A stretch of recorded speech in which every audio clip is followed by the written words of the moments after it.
बच्चन परिवाराने ऐश्वर्याचं लग्न आधी एका झाडाशी लावून दिलं असं ऐकण्यात आलं. तर ते कोणी बघायला गेलं नाही आहे. मध्यंतरी अफवा पण आली होती की ते वेगळे झालेत का? धर्मेंद्र वारंवार त्या शॉटचे रिटेक्स करत होता आणि प्रत्येक वेळेला स्पॉट बायला 100 रुपयाची नोट देत होता. इसका रिटेक करो. हर बार बोल दो की लाइट ठीक नहीं, सही एक्शन नहीं, because Dharmendra wanted to have that romance with Hema. रणवीरने एकदाही मीडियाकडे न बघता तो अक्षरशः staring continuously to Deepika and she was blushing. तेव्हाच मीडियाच्या लक्षात आलं की दाल में कुछ काला नाही, पुरी दाल काली आहे. 9च्या शिफ्टला गोविंदा दुपारी 2 वाजता 4 वाजता येतो. त्यामुळे सगळे गोविंदाला इंडस्ट्री कंटाळलेली होती. त्यामुळे जो गोविंदाचा डाऊनफॉल झाला याला तो स्वतः रिस्पॉन्सिबल आहे. म्हणजे कोणात तर ही एवढी हिंमत नाहीच आहे अमिताभला असं काही विचारण्याची की रेखाचं आणि तुझं नातं कसं होतं. तिच्या मांगमध्ये सिंदूर लावते तर तो अमिताभच्या नावाने लावते. कास्टिंग काउच जे अजूनही खरंच होतं का ग ते? Casting couch. नमस्कार, मी डॉक्टर मंजिरी पुराणिक. सर्व काहीमध्ये आपलं खूप खूप स्वागत आहे. आज आपल्या पाहुण्या आहेत पूजा सामंत, एक खूप सिनियर सिनेपत्रकार, आणि त्यांनी आणि मी बॉलिवूडबद्दल खूप सारं गॉसिप केलं आणि अगदी राकुल प्रीत सिंगपासून आलिया भट, रणबीर कपूर, रणवीर सिंग, अगदी गोविंदा, विद्या बालन, सगळ्यांबद्दल खूप सारी चर्चा केली. इनसाईड इन्फॉर्मेशन मिळाली. माझ्या दृष्टीने हा एपिसोड खूप इंटरेस्टिंग झाला. खूप मला मजा आली आणि तुम्हालासुद्धा हा एपिसोड नक्की आवडेल. तर चला आता बघूया बॉलिवूड चर्चा आणि गॉसिपचा हा एपिसोड.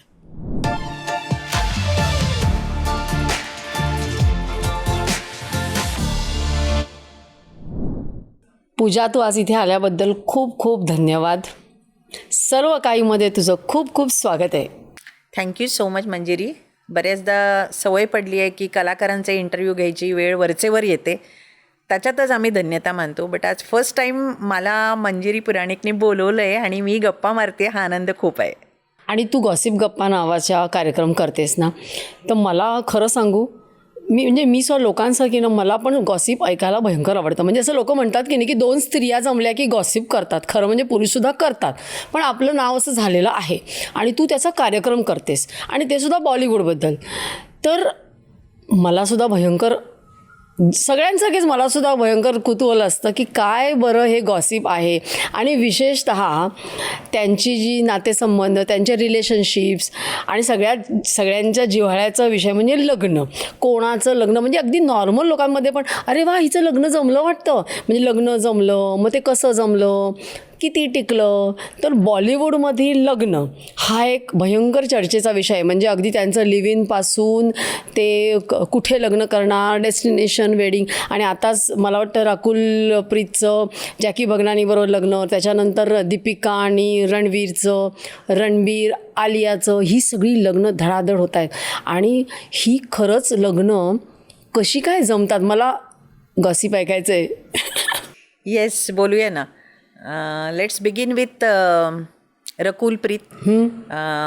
तिने पंजाब इंडस्ट्री गाजवली. Actually she started from south industry. साऊथमध्ये नावारूपाला आली, मग तिने पंजाबमध्ये चांगली कामं केली, मग हिंदीत नावारूपाला आली आणि इथे प्रख्यात निर्माता वासू भगनानी यांचा मुलगा जॅकी भगनानी यांच्याशी तिचे सूर जुळले. आणि खरं तर त्यांनी जास्त चित्रपट केले नाही, but somehow they fallen in love. हीच तर खरी गंमत आहे. म्हणजे भले ते चित्रपट एकत्र करोत ना करोत, पण ते एकमेकाच्या संपर्कात येतात, कुठेतरी पार्टीत भेटतात, कुठेतरी ऐकतात, त्यांचे विचार जुळतात आणि मग सोशल मीडियामुळे तर आणि कनेक्टेड होतात. त्यामुळे रकुल प्रीत आणि जॅकी भगनानी यांचे सूर जुळले. They started living in. हो. आणि गंमत म्हणजे रकुल प्रीतने साऊथचे चित्रपट खूप केल्यामुळे हैदराबादला बंजारा हिल्समध्ये तिने मोठा आलिशान फ्लॅट घेतला होता, म्हणजे आहे अजून, आणि ती तिथे राहत होती. पण जॅकीसाठी ती वारंवार मुंबईला येऊ लागली. ते एकमेकांना भेटत होते. आणि तुम्ही लोकांनी टिपलं. पॅपराझी आहेतच. म्हणजे पत्रकारांपेक्षा पॅपराझी सतत मागावरच असतात. हे प्रकरण पूर्वी होतं. मग ती लेडी डायना असो की आत्ताचे कलाकार असो, पॅपराझीज आर ऑलवेज देअर. पॅप्स मागे लागतात एवढं मला माहिती आहे. हो. आणि त्यांना कधी कधी बोलवलं पण जातं. हां, रेअरली बोलवलं जातं, तसं खूप बोलवलं जात नाही. पण पॅपराझींचे गंमत अशी की जे स्टार्सचे PR आहेत ते पॅपराझींना फोन करून सांगतात की आमचा जो क्लायंट आहे, फॉर एक्झाम्पल रकुल प्रीतचंच घेऊया. रकुल प्रीत आज बोर्ड होती आहे मुंबई एअरपोर्टवर, तर तुम्ही तिथे जा, 11:30ला ती येणार आहे. मग हे एअरपोर्टच्या बाहेर कोंडाळं ती आली आणि त्याच्यामुळेच एक तर नवीन ट्रेंड सुरू झाला, एअरपोर्ट लुक. येस, एअरपोर्टचे कपडे कसे घालायचे. हां, म्हणजे आता कलाकारांकडे एअरपोर्टला वापरण्याचे कपडे वेगळे असायला पाहिजेत आणि ते कपडे रिपीट होता कामा नये. ही एक आणखी त्यातली गंमत आहे. त्यामुळे तो एक वेगळा ट्रेंड सुरू झाला. आणि ते बोलवतात पण नको नको असं पण करतात ना, म्हणजे बोलवायचं स्वतः आणि बघा बघा मला कसं. नॉट नेसेसरीली की त्यावेळेला ते बोलवले जातात, पण कसं आहे की एखाद्या अवॉर्ड फंक्शनमधून ते आलेत, अवॉर्ड घेतलं म्हणजे it's a matter of pride. मग ते थोडंसं फ्लॉन्ट करायला पाहिजे, त्याची चर्चा व्हायला पाहिजे. पण जेव्हा मामला चोरी छिपे असतो किंवा ते थकलेले असतात तेव्हा त्यांना ते नको असतं. मग ते अगदी नको नको म्हणून सांगतात की आम्हाला फोटो क्लिक नाही करायचे. कधी कधी तर पॅपराझीसकडून कॅमेरे हिसकावले सुद्धा जातात, असंही घडतं. तर coming back to our marriages thing, Rakul Preet आणि जॅकी भगनानी लिव्ह इनमध्ये राहता राहता त्यांनी ठरवलं की लग्न करायचं. आणि मग कुठेतरी फॉरेन लोकेशनवर ते लग्न करणार अशी बातमी येईपर्यंत आमच्या कानावर असंही आलं की सरकारी फतवा म्हणजे मोदी गव्हर्नमेंटकडून त्यांना असं सांगण्यात आलं की तुम्ही आता फॉरेनला लग्न न करता, विदेशी लोकेशन न करता आपल्या भूमीत लग्न करा, आपल्या देशात लग्न करा, आपली करन्सी वाचवा आणि त्याचा म्हणजे चर्चाही होईल, तुम्हाला योग्य ते मायलेज मिळेल. फॉरेन कंट्रीजमध्ये लग्न करून काय हशील होणार आहे, सोशल मीडियाद्वारे पिक्चर्स येतील, पण इथे लग्न केलं तर ते naturally talk of the town होतीलच. त्यामुळे मग त्यांनी गोव्याच्या रिसॉर्टमध्ये ते लग्न केलं विथ क्लोज रिलेटिव्स, फ्रेंड्स. आणि ते लग्न अलीकडेच म्हणजे आय गेस लास्ट मंथमध्येच रकुल आणि जॅकीचं लग्न झालं. So they all are happy now. Can we talk more about this? Yes yes yes, मला गॉसिप ऐकायचं आहे. लग्न झालं माहिती. तर आपण दीपिका आणि रणबीर कपूर या जोडप्याकडे आधी येऊया. दीपिका आणि रणबीर कपूर. अच्छा, ओके. हो, मला वाटलं ओके दीपिका आणि रणबीर कपूर. हां, दे आर नॉट मॅरिड. देवर कपल. म्हणजे कशी गंमत झाली मंजिरी की ओम शांती ओम या पिक्चरचं शूटिंग रणबीर कपूर ही करत होती, दीपिका करत होती. बरं, हां, ती त्याच्यात आहे. आणि सावरियाचं शूटिंग रणबीर करत होता. Simultaneously they were shooting at the same place, film city studio Goregaon. असं आहे. Om Shanti Om was directed by Farah Khan, ज्याच्यात दीपिकाचा तो डेब्यू होता, शाहरुख खान होता. ओम शांती ओम. हो. हां. आणि रणबीर शूटिंग करत होता Saawariya, master of his own craft, Sanjay Leela Bhansali. गंमत अशी की रणबीरवर मेकअप करत होती जी मेकअप आर्टिस्ट डॉरिस, तीच दीपिकाचा मेकअप झाला की रणबीरकडे जायची. असा प्रकार त्यांचा चालू होता. आणि मेकअप करता करता या मेकअप आर्टिस्टने सांगितलं दीपिकाला, शेजारच्या सेटवर रणबीर आहे, किती क्यूट आहे तो, after all he is from Kapoor family. तर तिलाही एक ती उत्सुकता वाटली. आणि रणबीरला तिने सांगितलं की शेजारच्या सेटवर दीपिका आहे, she is a daughter of Prakash Padukone. त्यालाही उत्सुकता वाटली. And you know she is a very talk of the town model. तिने सगळे फॅशन शोज गाजवलेत, इंटरनॅशनल रॅम्प वॉक पण केला आहे. त्यामुळे त्यालाही एक ती उत्सुकता वाटली. मेकअप आर्टिस्टने दोघांचे नंबर एक्सचेंज केले. अरे वा, म्हणजे ती मॅचमेकर झाली अगदी. आणि हे लग्न होता होता राहिलं, इन बिटवीन द लाईन्स म्हणजे तीच त्या कथानकाला ट्विस्ट देणारा प्रकार घडला. यांचं प्रेम प्रकरण झालं. रणबीरने नंतर दीपिकाला फोन केला, लेट्स हॅव अ कॉफी. आणि मग ते ग्रँड हयातमध्ये भेटले. दे हॅड कॉफी टुगेदर, गप्पा गोष्टी झाल्या. दीपिका रणबीरच्या प्रेमात पडली. तिने RK असा टॅटू आपल्या मानेवर गोंधवला. हो. तर इतकं छान जमलं असताना ते एकत्र राहत होते, लिव्ह इन पण करत होते. हो. पण somehow they did not get married. त्यामुळे दीपिका इतकी खंतावली, डिप्रेशनमध्ये आली की तिला त्याचा खूप त्रास झाला डिप्रेशनचा. आणि त्याच्यामुळे तेव्हा करिअरला फुलस्टॉप देऊन she went back to Bangalore, her native place, with her parents home. दीपिकाने करिअरचा ब्रेक घेतला आणि त्याचा तिला त्रासही झाला. म्हणजे चित्रपट तिचे रखडले, पुढे जाऊ शकले नाही. पण within a span of few months she recovered.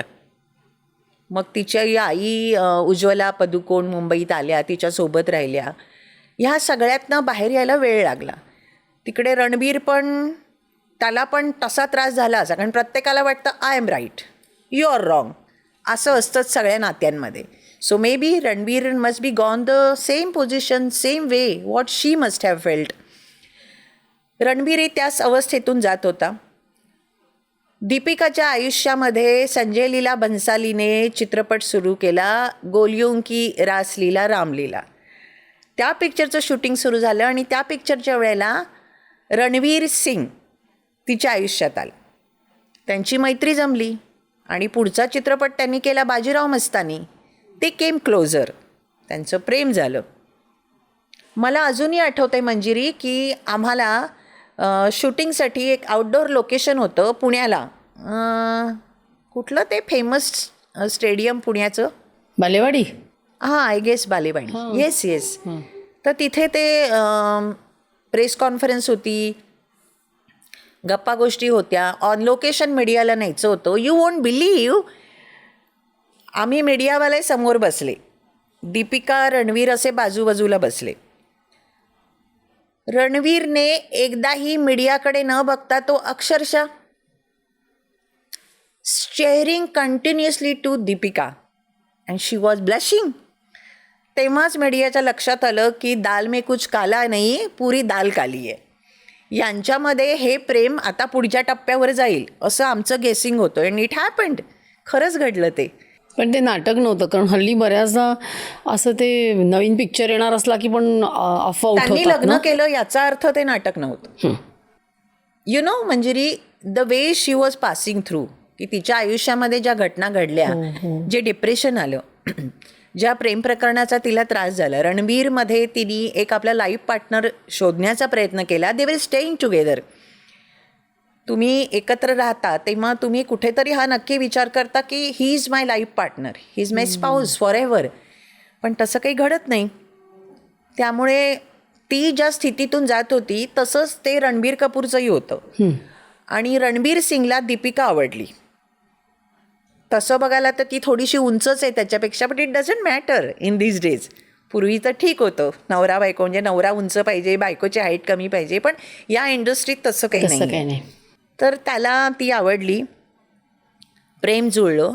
And this is how Ranveer Singh and Deepika Padukone लग्न पुढे गेलं. म्हणजे त्यांनी आपसात ठरवलं. बऱ्याच जणांनी, विशेषतः दीपिकाच्या घरून तिला असं सांगण्यात आलं की see, Ranveer Singh might not be the perfect match for you, कारण तो कम्पेअर टू दीपिका थोडासा चाइल्डिश आहे, फ्लॅम्बॉयंट पण आहे, फ्लॅम्बॉयंट आहे, might not match with your personality. पण ती त्याच्या प्रेमात पडली होती आणि तो तर अक्षरशः सगळ्यांसमोर तिला वारंवार प्रपोज करत होता. आम्ही जे जे इव्हेंट्स अटेंड केले, Bajirao Mastani, Ramleela and Padmaavat. Padmaavat was their last film. तर पद्मावतच्या वेळेला जेव्हा दीपिकाने मला इंटरव्ह्यू दिला होता तेव्हा ती म्हणाली I am going to take a big break now. तेव्हाच मी तिला विचारलं होतं, so this break is for your marriage, keep guessing, असं म्हणाली. तर ते सगळ्यांना अंदाज होताच की ती लग्न करणार आहे. आणि within a span of few months आपल्याला सगळ्यांना ही बातमी आलीच की ते इटलीला लग्न करतायत म्हणून. तर रणवीर सिंग आणि दीपिका कुठेतरी डिप्रेस्ड होती, एक प्लेस वेकंट होती, तर ते दीपिका आणि रणवीर सिंगचं लग्न असं झालं. तिकडे रणबीर कपूरच्या जीवनामध्ये, रणबीर कपूर हल्लीच्या भाषेत सांगायचं तर इन्व्हर्टेड कॉमा सिंगल होता. रणबीर कपूर तर तो सिंगल असल्यामुळे त्या दरम्यान, म्हणजे एक 4-5 वर्षांपूर्वी त्यांचा close friend Ayan Mukerji he offered a film to Ranbir Kapoor, Brahmastra. Alia was already signed. तर रणबीरने अयानला विचारलं की don't you think Alia will look doesn't suit to me on screen. वयाने लहान आहे, 10 वर्षांचा फरक आहे त्यांच्यामध्ये.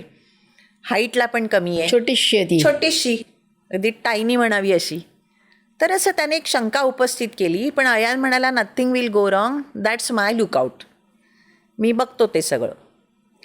आणि ब्रह्मास्त्रच्या पहिल्या स्टोरी सिटिंगला ते समोरासमोर बसले, रणबीर, आलिया आणि in between director Ayan Mukherjee.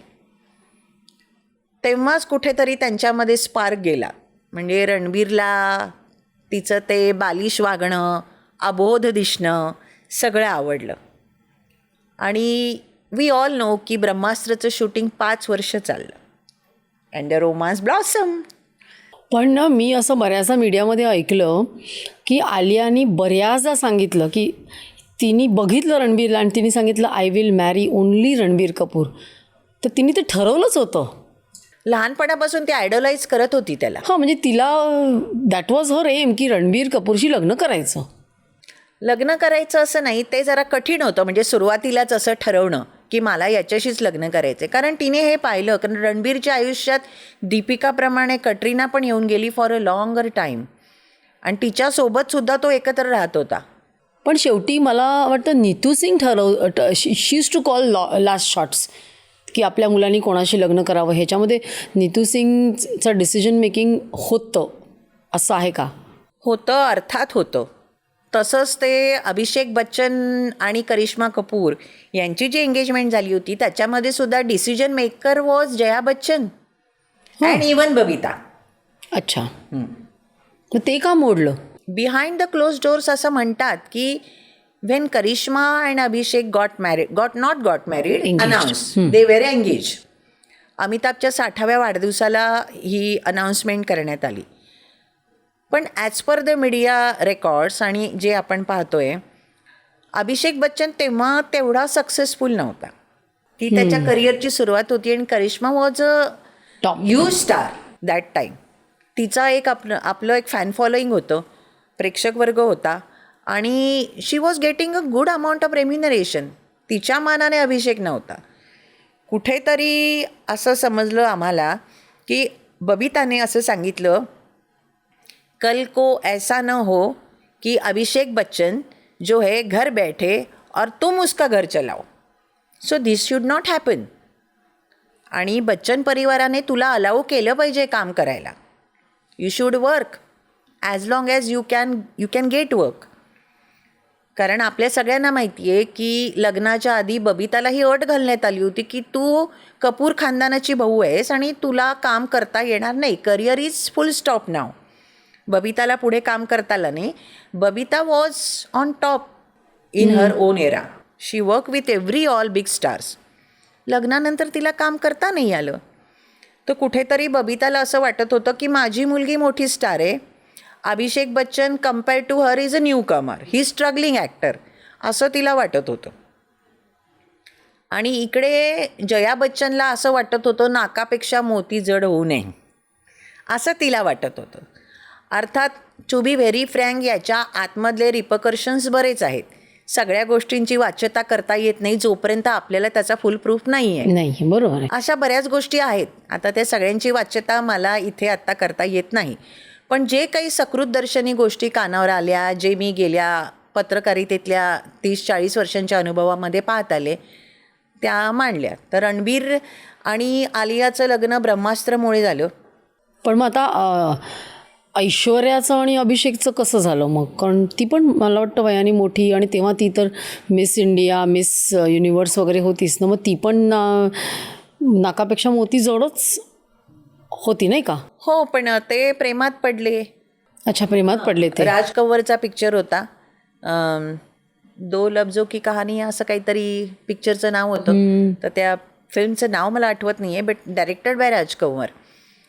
तर या पिक्चरमध्ये दोघांनी एकत्र काम केलं. दोघांना एकमेकांबद्दल आकर्षण वाटलं आणि असं सांगण्यात आलं अभिषेकला की ऐश्वर्याला मंगळ आहे. त्यामुळे तिचं लग्न ठरत नाही आणि ठरलं तर ते होत नाही. कारण त्यापूर्वीसुद्धा सलमान खानसोबत होऊ घातलेला विवाह मोडला होता. विवेक ओबेरॉयसोबत ठरलेलं लग्न पुढे झालं नाही. त्यामुळे या सगळ्या गोष्टीमुळे ऐश्वर्या धास्तावलेली होती आतल्या आत की आता काय होतं आहे नेमकं. तर considering with all these facts असं समजतं आहे की बच्चन परिवाराने ऐश्वर्याचं लग्न आधी एका झाडाशी लावून दिलं असं ऐकण्यात आलं. आता ते कोणी बघायला गेलं नाही आहे, पण जे आमच्या कानावर आलं तिला मंगळ आहे, अभिषेकला मंगळ नाही आणि त्यामुळे ती धास्तावलेली होती, त्याला ती आवडली होती. आणि when you love somebody you love beyond all capacities all levels. त्यामुळे तिचं वयाने मोठं असणं हा काही मुद्दाच नव्हता. तो तिच्या प्रेमात पडला आणि गुरु हा त्यांचा एक सुपरहिट चित्रपट मणिरत्नमचा. तर त्या दोघांनी अगदी मनापासून त्यात काम केलं आणि ते पेअर म्हणूनही खूप छान दिसले. So they got married. त्यामुळे अभिषेक आणि ऐश्वर्याचं लग्न झालं. मध्यंतरी अफवा पण आली होती की ते वेगळे झाले. हल्लीच म्हणजे I guess a month back झालेत का? नाही झाले. ती पण एक अफवाच होती. बऱ्याचदा स्टार्स कंटाळून जातात अशा अफवांचं खंडन करता करता. त्यात काही नसतं. मुद्दामून पण पिकवतात ना. फिल्म रिलीजला आली की हे असे प्रकार होतात. A part of publicity stunt. तसं काही नसतं. पण ती अफवाच होती. They are very much still together. They are staying in Jalsa with mister Bachchan and Jayaji. त्यामुळे तसं काही घडलेलं नाही आहे. आणि कुणाच्या लग्नाबद्दल आपण आणि आता तू म्हणाली ना की तो म्हणजे कटरीना आणि विकी. तर कतरीना मोठी, ही आपली ऐश्वर्या त्याच्यापेक्षा मोठी, म्हणजे ज्याला आपण इंग्लिशमध्ये कुगर रिलेशनशिप्स म्हणतो. तर तसं प्रियंका चोप्रा पण निक पण तिच्यापेक्षा लहानच आहे नाही का.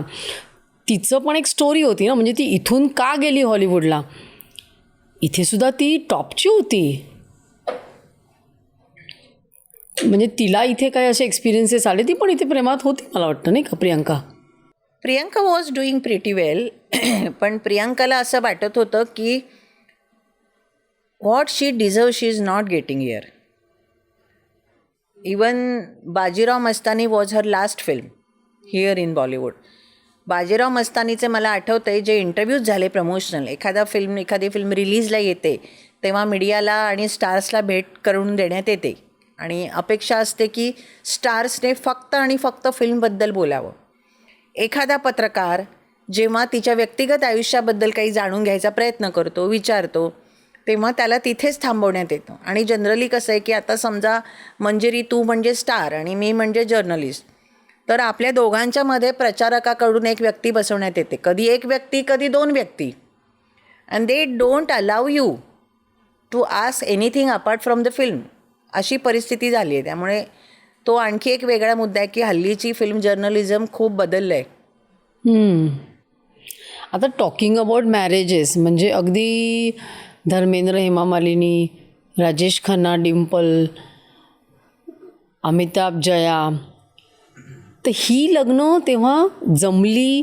तर तेव्हा तर हे खूपच होतं ना. रुमर्स यायच्या, लग्न होणार असं व्हायचं, नाही व्हायचं. जितेंद्र आणि शोभा, तर हे ह्याच्या मागे, आणि ती टिकलीसुद्धा. तर हे रसायन कसं जुळून यायचं. कारण काम करणारे एकमेकांबरोबर, कुठेतरी त्यांचं प्रेम व्हायचं, मग कधी ती लग्न व्हायची नाही व्हायची. पण ही आपल्याला माहीत असलेली एक फेमस लग्न आहेत.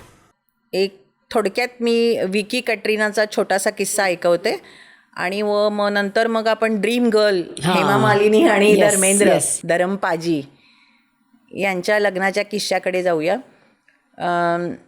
कटरीनाच्या आयुष्यामधनं रणबीर मायनस झाला. तर खूप ती पण डिप्रेस झाली. त्याच्या आधी सलमान बरोबर होतं. हो. सलमान बरोबर समहाऊ तिचं ते स्टेडीच चालू होतं असं. पण रणबीर गेल्यानंतर तर ती तशी सिंगल झाली परत. मग शी एक्सप्रेस हर फिलिंग्स की मला आता लग्न करायचं नाही आहे. I am more dedicated than ever before, more concentrating on my film career which I could not. असं सगळं आमच्याशी बोलली वगैरे. या कालावधीनंतर साधारण 1-2 वर्ष गेली तिने मला वाटतं ते गाणं कशातलं आहे, धूममधलं ना, तिचा तो डान्स आहे तो फेमस असो. तर धूम वगैरे केलं, त्याला चांगलं सक्सेस मिळालं. त्यानंतर फरहान अख्तरची बहीण झोया अख्तर हिने तिच्या घरी एक पार्टी ठेवली होती. त्या पार्टीमध्ये विकी कौशल पण आला होता, कटरीना पण आली होती. That was there first meeting. Officially ओळख करून दिली झोयाने की Vicky Kaushal rising superstar and you know Katrina of course. तो म्हणाला, I am her die hard fan, you are so beautiful, so pretty, how you are maintaining yourself वगैरे वगैरे blah blah blah. तर ती त्यांची पहिली भेट होती. दोघांनी नंबर एक्सचेंज केले. विकी कॉन्स्टंटली तिला हाय हॅलो असं पाठवत होता. त्यामुळे कटरीनाच्या तो गुड बुक्समध्ये आला, but in a very decent way, की मला तू खूप आवडते and can we take our relationship to further step वगैरे असं नाही, पण in a very decent way. कटरीनाला तो आवडलाच होता. त्यानंतर करण जोहरच्या एका शोमध्ये कटरीना गेली होती गेस्ट म्हणून. तेव्हा करणने तिला विचारलं की कटरीना, बॉलिवूडमध्ये इतके हिरो आहेत, you are tall, you are slim, you are beautiful, तर तुला काय वाटतं की बॉलिवूडच्या कुठल्या हिरोसोबत तुझी पेअर चांगली मॅच करेल? तर तिने सलमानचं नाव घेतलं नाही, रणबीरचं अजिबात घेतलं नाही. दॅट टाईम शी टूक नेम ऑफ विकी. बर. ती म्हणाली की विकी कौशलसोबत माझी जोडी छान दिसेल. हे विकीच्या कानावर पडलं आणि त्याला आसमान ठेंगणं झालं की कॅटरीनासारखी gorgeous senior actress, leading actress ना बॉलिवूडची, आणि तिने आपलं नाव घ्यावं आणि असं सांगावं करण जोहरच्या शोमध्ये की आमची पेअर छान दिसेल. शी वॉज एक्स्ट्रीमली हॅपी की माझी आणि विकीची जोडी छान दिसेल म्हणून. ही बातमी अर्थात विकीपर्यंत गेली. त्यानंतर एका अवॉर्ड फंक्शनमध्ये त्या कार्यक्रमाचं होस्टिंग आयुष्मान खुराना आणि विकी करत होत. त्यावेळेला विकीने असं म्हटलं की बॉलिवूडच्या ज्या नायिका आहेत त्याच्यामध्ये अनेक नायक आहेत, कटरीना, तर आप अपने लिए कोई विकी कौशल जैसा अच्छा सा हँडसम हीरो क्यों नहीं ढूंढ लेती. अर्थात आता काही वेळेस टू बी व्हेरी ऑनेस्ट हा फंक्शन मी अटेंड नाही केला, अवॉर्ड सेरेमनी, पण अर्थात ह्या सगळ्या गोष्टी बिईंग अ फिल्म जर्नलिस्ट तुमच्या कानावर सातत्याने पडतच असतात. त्यावेळेला हे सगळं प्री प्लॅन्ड स्क्रिप्ट होतं की विकीने तिला असं विचारावं, मग तिने ब्लश व्हावं आणि तिने असं म्हणावं की हां देखते, कारण तिला अजूनही हिंदी तितकं येत नाही. त्यामुळे हिंदी जोपर्यंत तुम्हाला बोलता येत नाही तोपर्यंत तुम्ही स्पॉन्टेनियसली आपल्या भावना व्यक्त करू शकत नाही. इंग्लिशमध्ये करून करून किती करणार, तसं झालं ते. तर ती हसली, ब्लश झाली, पण हे काही म्हणजे लग्न विकीशी आपलं होईल असं काही वाटलं नव्हतं. And finally they fallen in love, Vicky आणि कटरीना, आणि पुढे लग्न झालं. खरं बघायला गेलं तर ते अगदी भिन्न आहेत. जे कटरीना हाँगकाँगची, अनेक देशात ती फिरली, मॉडेलिंगची कामं केली, इथे खूप स्ट्रगल केला तिने. And then Vicky also. विकीचे वडील प्रख्यात स्टंट डायरेक्टर आहेत, त्यांचा हा मुलगा, त्यानेसुद्धा स्क्रॅचपासून सुरुवात केली आणि मग ते प्रेमात पडले आणि मग पुढे लग्न करतील असं वाटलं नव्हतं, but they fallen in love and got married. खूप सुखी संसार चालला आहे. कारण आता मेरी ख्रिसमसच्या फिल्मच्या वेळेला कटरीना भेटली तर शी वॉज व्हेरी हॅपी. म्हणे मला अजून जेवण बनवता येत नाही. लग्नानंतर जवळजवळ वर्षभर मी माझ्या ससुरालमध्ये राहिले विकीच्या आईवडिलांसोबत. हो. नंतर त्यांनी जवळच फ्लॅट घेतला, but almost they are together. तर सकाळी उठून म्हणे माझी मला टी देत आहेत, कोण ब्रेकफास्ट देते. अरे वा. हो. तर शी वॉज व्हेरी हॅपी. म्हणजे आपल्या भारतीय कुटुंब संस्थेमध्ये जे बहुला जो मान असतो, जे प्रेम मिळतं, तसं ते सगळं कटरीनाला मिळत होतं. त्यामुळे खूपच आनंद झाला. पण कसं फिल्म इंडस्ट्रीचे लाईफस्टाईल इज इररेग्युलर, शूटिंगला जाणं येणं, त्यामुळे घरातल्यांचं लाईफस्टाईल सगळी बिघडते. त्यामुळे त्यांनी जवळच फ्लॅट घेतला. And Vicky and Katrina they are shifted there, but they are still very much together. प्रत्येक सणवार एकत्र करतात. सासू सासरे आणि हे असं. आणि विकीचा भाऊसुद्धा सनी कौशल. तो विकीच्या आईवडिलांसोबत राहतो. अगोदर ते एकत्रच होते, मग लहान पडायला लागले ना, एकदम 5 जण एका फ्लॅटमध्ये राहणं. त्याच्यानंतर let's move to Dharmendra and Hema Malini. All time favourite couple. म्हणजे यु नो वॉट, धर्मेंद्र आणि हेमा मालिनीनी जवळजवळ 27-28 फिल्म एकत्र केल्या. पण त्यांचा पहिला पिक्चर होता तुम हसी मैं जवा, आणि त्यानंतर शराफत वगैरे हे चित्रपट त्यांनी एकत्र केले. त्याच्या पुढच्या टप्प्यावर नया जमाना हा पिक्चर केला, दोस्त हा पिक्चर केला.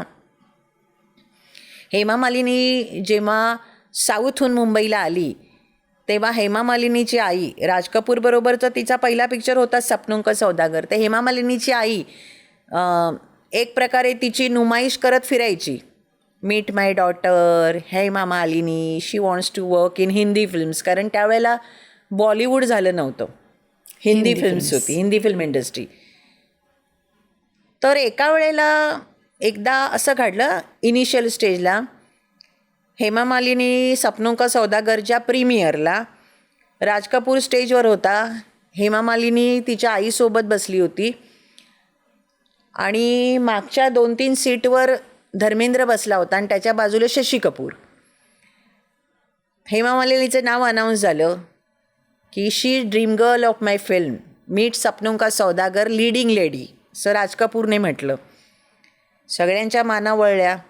शी is my dream girl, Sapnon ka Saudagar I am, and she my leading lady. असं म्हटल्यावर धर्मेंद्रची मान अगदी 90 अंश काटकोनातून फिरली आणि हेमावर फोकस झाली. आणि धर्मेंद्र, म्हणजे हेमाने जो मला इंटरव्ह्यू दिला तेव्हा हेमा असं म्हणाली, धर्मेंद्रने शशी जी को कहा कुडी बडी चंगी सी, असं म्हणे त्याने मला म्हटलं, धरमजीने. असं हेमाने तुला सांगितलं? हो, सांगितलं. तेव्हा या गोष्टीला 4-5 वर्ष झाली. गमतीचा भाग म्हणजे आज धर्मेंद्र आणि हेमा मालिनीच्या लग्नाची 44वी वेडिंग ॲनिव्हर्सरी आहे. हो. आत्ता मी कॅबमध्ये बसून मेसेजेस करत होते हेमाला की wishing both of you a very happy wedding anniversary. तेवढ्या डेस्टिनेशन आलं आणि आय गॉट डाऊन. तर धर्मेंद्रचं लक्ष होतंच तिच्यावर, पण सातत्याने एकत्र चित्रपट ते करत होते ना. आणि धर्मेंद्र ही मॅन म्हणून प्रसिद्ध, शिवाय रोमॅन्टिक. त्यावेळेला त्याला ही मॅन, गरम धरम, रोमॅन्सचा हिरो असं सगळं म्हणत होते. Still he looks handsome, no doubt. पण कसं धर्मेंद्रचं नाव अनेक अभिनेत्रींबरोबर जोडलं जात होतं. And he was very much inverted कॉमामध्ये क्लोज टू मीना कुमारी. त्यांनी काही चित्रपट एकत्र केले होते. अर्थात over the period of time हे सगळं हेमाच्या कानावर पडत होतं. But still she was obsessed for this he man. तिला प्रेमात पडल्यानंतर तिला खूप लोकांनी सांगितलं, विशेषतः वडिलांनी आणि आईनी परोपरीने सांगितलं, तू हे प्रकरण इथेच थांबव, नाहीतर आपण तुझा गाशा गुंडाळून आपण परत चेन्नईला जाऊ, तिथे साऊथ फिल्म्समध्ये काम कर, डान्सचे प्रोग्रॅम कर, या मुंड्याच्या मागे लागू नकोस. He is already married. And of course, कारण धर्मेंद्रने हेमा मालिनीला पाहिलं and Wien Dharmendra entered in the Bollywood already he was married. 4 मुलांचा पिता होता तो. पण तरीसुद्धा हेमा मालिनीचं जे प्रेम होतं ते काही कमी नाही झालं. शी स्टार्टेड लव्हिंग हिम. म्हणजे इन्स्पाईट of his so many love affairs, इन्स्पाईट of his married and having 4 kids, तिचं प्रेम कमी झालं नाही, तिचं आकर्षण कमी झालं नाही. तिने आई, वडील, मोठे भाऊ या सगळ्यांचा ओरडा खाल्ला, सगळ्यांच्या धाकात राहिली. आणि यू माईट हॅव हर्ड की हेमा मालिनी आणि धर्मेंद्रचं शूटिंग असेल तिथे हेमा मालिनीची आई सेटवर खुर्ची घेऊन बसायची की त्यांनी एकत्र येऊ नये. आणि रमेश सिप्पीनी मला इंटरव्ह्यूमध्ये सांगितलं होतं, शोलेमध्ये तो सीन आहे ना कैरी पाडण्याचा, त्याच्यामध्ये अमिताभला झोपलेला दाखवला आहे आणि धर्मेंद्र पण तिथे आहे आणि तो हेमा मालिनीला सांगतो की त्या कैऱ्या लागल्या आहेत, त्यावर आपण निशाणा लावायचा आहे आणि त्या कैऱ्या खाली पाडायच्या आहेत. या सीनला सुद्धा हेमाजीची आई तिथे उपस्थित होती. धर्मेंद्र वारंवार त्या शॉटचे रिटेक्स करत होता आणि प्रत्येक वेळेला स्पॉट बायला 100 रुपयाची नोट देत होता, इसका रिटेक करो. हर बार बोल दो की लाईट ठीक नाही, सही ॲक्शन नाही. या शॉटचे जवळजवळ 15 रिटेक झाले because Dharmendra wanted to have that romance with Hema. नंतर त्याला हेमा मालिनी आवडली आणि शोले रिलीज होता होता दे गॉट मॅरिड. चरस, बगावत, नया जमाना या पिक्चरचं शूटिंग जसं जसं पुढे झालं 70 and 75मध्ये I guess Sholay release झाला. तर 70 ते 75 या काळामध्ये त्यांचं प्रेम वाढतच गेलं. हेमा मालिनीला खूपदा सांगितलं बाबा याच्यापासून दूर राहा. पण मला मंजिरी सांगते की हेमाचं कौतुक यासाठी वाटतं की सगळं माहिती असूनसुद्धा आपण म्हणतो की ते निखारे दिसत आहेत, तरी त्या तिने हात निखाऱ्यावरून चालण्याचा अट्टहास हेमाचा होता. तो तिने पार पाडला आणि ते लग्न सक्सेसफुल करून दाखवलं. लग्नानंतर सुद्धा धर्मेंद्र काही राजा रामचंद्र बनला नाही. हेमा मालिनी भले कॅरेक्टरच्या बाबतीत जानकी असेल, सीता असेल, कारण Dharmendra did not allowed her to do any romance with other actors. त्याचं मात्र सगळं चालू होतं. आणि he was continuing with his. Yes, he might continue today also.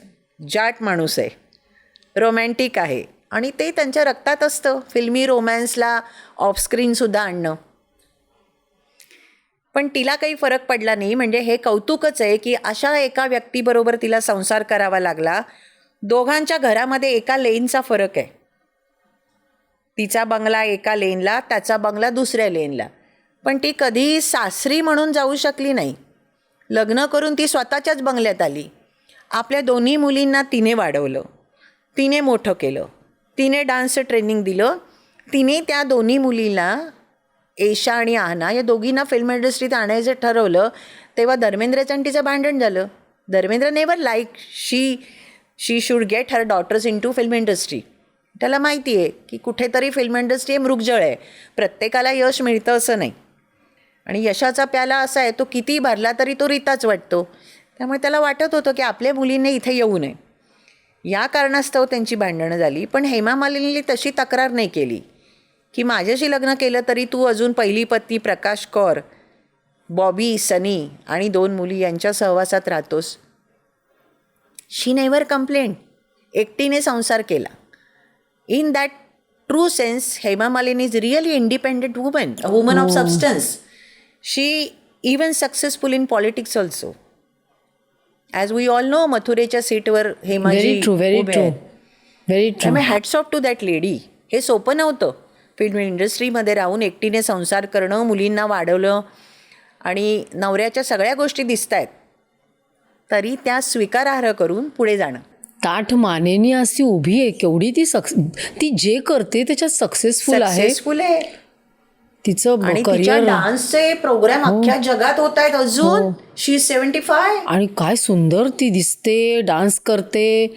खूप तिच्याकडून बरंच काही शिकण्यासारखं आहे. I really proud of her lady की इतकं काही केलेलं आहे ना तिने आयुष्यामध्ये. खूप शिकण्यासारखं आहे. आणि ॲक्सेप्टन्स फार मोठी गोष्ट आहे ती. सोपं नाही. इवन सर्वसामान्य कुटुंबात सुद्धा नवरा बायकोमध्ये खटके उडाले तर आपण खट्टू होतो. मग तो आपला दिवस चांगला जात नाही. एक इगो पण असतो की नाही माझं नाही चुकलं, त्याचं चुकलं, त्यांनी माफी मागावी. पण इथे काही तसं नव्हतंच. म्हणजे एक सर्वसामान्य प्रेक्षकाला वाटत होतं अरे त्याचं चुकलं आहे, धर्मेंद्रचं चुकलं आहे, तिला एकटीला टाकलं आहे. पण तरीसुद्धा हे सगळं ॲक्सेप्ट करत पुढे जाणं, it is not joke. It is not a joke. कमालीची बाई आहे. त्यामुळे धर्मेंद्र हेमा मालिनीच्या संसारामध्ये 99% गुण हेमाजीचे आहेत. But she is happy. She is happy. तिने ते सगळं ॲक्सेप्ट केलं की हे सगळं असंच होणार आहे. आणि त्यातले त्यात लोक तिला म्हणतात की तिने संसार तोडला धर्मेंद्रचा. तिने अशा एका पुरुषाशी लग्न केलं who is already married, having kids, a successful father, a successful top Bollywood hero. पण तरीसुद्धा त्याचं ते सगळं बाजूला ठेवून एकटीने पुढे जाणं. तिला ब्लेम झाला की तिने त्याचा संसार मोडला, पण तिने त्याचं घर तोडलं नाही. ती वेगळी झाली, तिने लग्न केलं. आता म्हणतात असं, मी काही त्यांचं सर्टिफिकेट पाहिलं नाही, पण हेमाशी लग्न करताना धर्मेंद्रला इस्लाम धर्म स्वीकारावा लागला. हिंदू धर्मामध्ये एका पुरुषाने, ऑलरेडी मॅरिड असलेल्या माणसाने पुन्हा लग्न करता येत नाही. I have not seen their certificate, पण या गोष्टी आपण कानावर ऐकतोय, पडतोय. इवन हेमाजींचं जे पुस्तक आहे ॲटोबायोग्राफी, त्यातही त्याचा उल्लेख आहेच.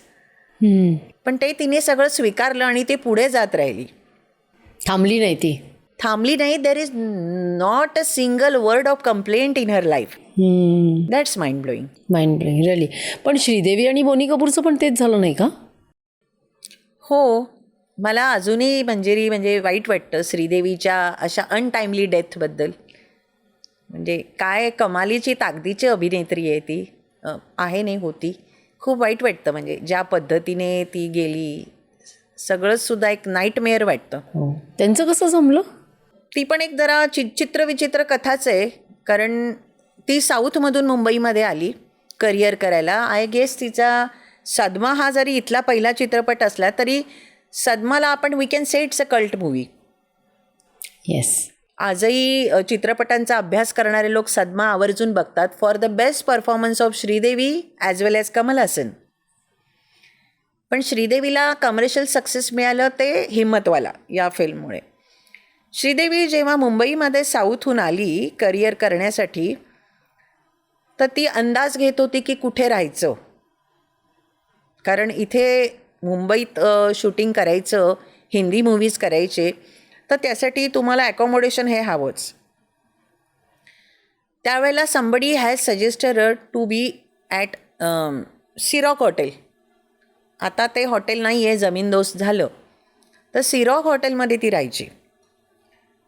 त्याच दरम्यान बोनी कपूरशी तिची ओळख झाली. म्हणजे तो काळ होता मिस्टर इंडिया वगैरे त्या काळामध्ये. तर बोनी कपूर तर तिला बघता क्षणी लट्टूच होता तिच्यावर. आता श्रीदेवीच्या डेट्स पॅक होत्या. श्रीदेवीला मिस्टर इंडियासाठी कसं घ्यायचं हा मोठा प्रश्न होता. श्रीदेवीच्या आईला फोन करून करून तो थकला. मम्मी जी श्री से बात करवाइए, श्री से बात करवाइए. नहीं तुम किसी और को साइन करो, बेबी बिजी है, उसके पास डेट्स नहीं है. बहुत साउथ की फिल्में हैं, हिंदी की फिल्में हैं. आणि बोनी कपूरला कटवण्यासाठी तिने त्यावेळेला श्रीदेवीचे रेम्युनरेशन 5 लाख सांगितलं. It was a huge amount that time. आता 50 करोड जरी लिडिंग ॲक्टरला सांगितले तरी ते कमी आहे. पण ॲक्ट्रेसेसना मुळातच हे पे स्केल पॅरिटी खूप प्रकार आहे आपल्याकडे, मे बी हॉलिवूडलाही असेल, पण नेहमीच ॲक्ट्रेसेसना ॲक्टरपेक्षा कमी पैसे मिळतात, रेम्युनरेशन मिळतं. तर बोनी कपूरला कटवण्यासाठी तिने सांगितलं, देखो बोनी जी, बेबी 5 लाख रुपया लेगी, वो तो आप देंगे नहीं, तो जयराम जी की. बोनी कसला चिकट, बोनी मागेच लागला. आणि बोनीने विचार केला आणि नंतर परत आईला फोन लावला. मम्मी जी मैं आपको 11 लाख रुपये दे रहा हूँ. Direct double. More than double. तिला आता नाही म्हणायला प्रश्नच नव्हता. डेस्परेट झाला. That's how Boney sign Sridevi for mister India. कारण सुरुवातीला तरी mister India is a hero oriented film. Mister India as title suggest, it was totally Anil कपूरला परफॉर्मन्स करण्यासाठी फिल्म होती. श्रीदेवीला साईन केल्यामुळे ती जी जर्नलिस्ट दाखवली आहे सीमा, तो रोल नंतर वाढवण्यात आला. आणि ही वॉज तो already fallen in love with her, त्यामुळे तिच्यासाठी रोल वाढवणं त्याला क्रमप्राप्त होतं. तर त्याने श्रीदेवीला साईन केलं. मिस्टर इंडियाचं शूटिंग वगैरे सुरू झालं आणि मला वाटतं त्याच्या आधी किंवा त्या दरम्यान नंतर सिरॉक हॉटेलमध्ये एक कोणीतरी वेटर आला.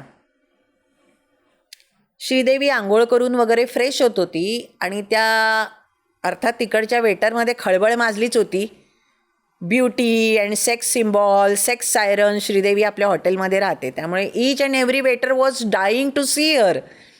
त्या वेटरने नॉक करून दरवाजा उघडला. तिला ते एक्सपेक्टेड नव्हतं. अचानक कोणतरी असा स्ट्रेंजर रूममध्ये शिरल्यामुळे ती घाबरली आणि तिला तिथे इन्सिक्युअर्ड वाटायला लागलं. त्यामुळे तिने ही गोष्ट बोनीशी शेअर केली की I feel very insecured. Waiter आला माझ्या रूममध्ये and I am feeling very uncomfortable. नंतर बोनीने असं सांगितलं की तिथे काहीतरी भूताटकीचे वगैरे प्रसंग घडत आहेत, रात्रीची भूतं फिरतात, कसला कसला आवाज येतो, म्हणून श्रीदेवीला ते रूम नको आहे, ते हॉटेल नको आहे. पण प्रत्यक्षात एका वेटरने असा प्रकार केल्यामुळे ती घटना घडली. मग इकडे काय झालं की 2-3 वेळेला श्रीदेवीला बोनीने आपल्या घरी बोलवलं. आपली पत्नी मोना कपूरशी ओळख करून दिली की meet the gorgeous lady, number 1 actress from south, she is doing wondrous job in Hindi industry. दोघींमध्ये हाय हॅलो झालो. तशी ती सॉफ्ट होती स्वभावाला श्रीदेवी. मोना तर चांगली लेडी होतीच. दोघींमध्ये मैत्री झाली. त्यावेळेला मोनाच्या समोर श्रीदेवी बोनी कपूरला बोनी भैया म्हणत होती. त्यामुळे समहाऊ मोना कपूरला वाटलं की ही सेफ रिलेशनशिप आहे. She is calling my husband as a bhaiya. आणि नंतर त्यांच्या वेडिंग ॲनिव्हर्सरीला श्रीदेवीने साऊथच्या एका मोठ्या ज्वेलरकडून डायमंड मंगळसूत्र बनवलं आणि ते मोना कपूरला भेट दिलं तुमच्या लग्नाची ॲनिव्हर्सरी म्हणून. हू नोज की शी वॉज होम ब्रेकर. ज्या अभिनेत्रीने जिला आपली वहिनी मानलं, ज्याला भैया मानलं, त्याला मंगळसूत्र भेट दिलं आणि त्यांचंच घर तोडलं. असा प्रकार घडला. आणि बोनीनी सांगितलंच होतं की तिला राहायचा प्रॉब्लेम आहे, तिला आपल्या घरात ठेवूया का. मोनाला याची काहीच कल्पना नाही. शी इन्व्हायटेड ॲक्च्युली. म्हणजे आपण म्हणतो ना संकट ओढवून घेतलं. कदाचित हे एक अंजन असेल इतरांसाठी. Who knows. आणि श्रीदेवीने ते हॉटेल सोडलं सी-रॉक आणि she came to Lokhandwala, staying in Boney's bungalow. ती बोनीच्या बंगल्यात राहायला लागली. वरच्या मजल्यावर श्रीदेवीला वरचा मजला दिला आणि खाली बोनीची फॅमिली राहायला लागली. आणि त्यांची मैत्री, बोनीच्या साईडने प्रेम वाढत गेलं आणि मोनाच्या लक्षात आलं की आपल्या नात्यात दुरावा निर्माण होतोय. पुढच्या कालावधीमध्ये अशा काही घटना घडल्या की बोनी आणि श्रीदेवीचं नातं अधिक जवळ आलं. श्रीदेवीची सर्वेसर्वा तिची आई होती आणि प्रॉपर्टीसाठी बहिणीशी तिचं नातं फार चांगलं नव्हतं त्या काळामध्ये. श्रीदेवीच्या आईचं ऑपरेशन झाल्यामुळे अमेरिकेत झालं ते. आणि हे सगळीकडे तेव्हा छापून आलं की अमेरिकेसारख्या तथाकथित प्रगत राष्ट्राने श्रीदेवीच्या आईचं चुकीचं ऑपरेशन केलं. त्यात तिच्या आईचा मृत्यू ओढवला. आणि त्यावेळेला न्यूयॉर्कला श्रीदेवी एकटी होती. बर. She was crying, weeping. Nobody was with her to whom she can talk about and share her sorrows, agony.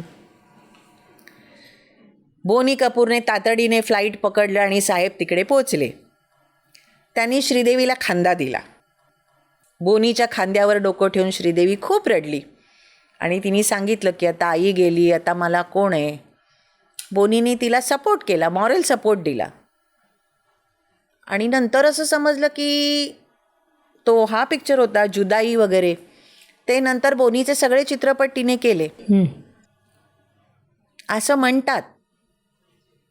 म्हणजे माझ्याकडे त्याचा पुरावा नाही आहे, भले मी तुमच्याशी बोलतीये, या माध्यमावर बोलतीये, की श्रीदेवी प्रेग्नंट होती. आपण असं ऐकलंय की श्रीदेवी प्रेग्नंट होती आणि बोनीनी श्रीदेवीशी लग्न केलं. कुठे? अमेरिकेत? मुंबईत लग्न केलं. असं म्हणतात की तेव्हा त्यानेही इस्लाम धर्म स्वीकारला आणि श्रीदेवीशी लग्न केलं. त्याचा परिणाम मुलं अर्जुन कपूर आणि अंशुला कपूर, बोनी कपूर आणि मोना कपूर यांची 2 मुलं, यांच्या जीवनावर झाला. ते वेगळे झाले. मोना पुढच्या कालावधीमध्ये एक प्रकारची ट्रॅजेडीच झाली. मोनाला नंतर कॅन्सर झाला, तिची डेथ झाली. आणि एक 3-4 वर्षांपूर्वी श्रीदेवीची पण ट्रॅजेडी झाली. एका जवळचं लग्न अटेंड करायला दुबईला गेली, तिथे बाथटबमध्ये ॲक्सिडेंटली डेथ झाला. त्यामुळे आश्चर्यजनकच आहे, नाही का? आश्चर्यजनकच आहे. म्हणजे त्यात नेमकं काय काय घडलं हे अजूनही तितकंसे तपशील नीट कळू शकले नाहीत. श्रीदेवीच्या डेथबद्दल रहस्य आहे. पोलिसांनी बोनीला क्लीन चिट दिली. बरं, ते पोलीस साधेसुधे नाही आहेत, दुबईचे पोलीस आहेत. त्यामुळे असं ते दुर्लक्ष करतील, मामला रफादफा करतील असंही नाही. पण नाही कळलं. म्हणजे अजूनही तिच्या प्रेक्षकांना असं वाटतं की हे काही योग्य नाही घडलं आहे. म्हणजे कुठेतरी पाणी मुरतंय. जसं श्रीच्या शरीरात पाणी मुरलं तसं या प्रकरणामध्ये पाणी मुरतंय अशी लोकांची भावना आहे. खरं काय ते कळलेलं नाही. तो this is how Sri and Boney got married and they are having 2 kids, Janhvi and Khushi. जान्हवीचा तर रुपेरी पडद्यावर पदार्पण झालं आहे. She is doing couple of good films. Pooja, आता आपल्या बॉलिवूडमधला खूप आयकॉनिक लव्ह ट्रँगल म्हणजे अमिताभ, रेखा आणि जया. म्हणजे कुठल्याही मी बघते जेव्हा एखादा फिल्मफेअर अवॉर्ड्स किंवा काय असले की पहिले अमिताभवर कॅमेरा, मग नंतर असतो रेखावर कॅमेरा. म्हणजे अजूनही आपण त्यांचा पिक्चर सोडत नाही. आणि असं म्हटलं जातं की अमिताभ आणि रेखा सोलमेट्स आहेत वगैरे. खरं आहे का ते? They were. ही गोष्ट नाकारण्यात काही अर्थच नाही आहे की त्यांच्यामध्ये काही नव्हतं म्हणून. होतं जरूर. पण अमिताभने वय, इमेज, हरिवंश राय बच्चन यांचा मुलगा, म्हणजे साहित्यिक वर्तुळातसुद्धा बच्चन परिवाराचं मोठं नाव आहे, प्रतिष्ठा आहे. या सगळ्या गोष्टींचा विचार करून वाढतं वय and goodwill. After all Amitabh Bachchan has become a brand of crores of rupees. कारण अशा गोष्टी आता त्याला प्रतिमेला शोभणाऱ्या नाही आहेत. तर हळूहळू त्या सगळ्या गोष्टींपासून तो लांबच झाला. आणि एक गोष्ट आपण तेवढी प्रकर्षाने लक्षात घेतली पाहिजे की अमिताभने स्वतः कधीही हॉर्सेस माउथ, ही नेव्हर एक्सेप्टेड दिस. Never ever.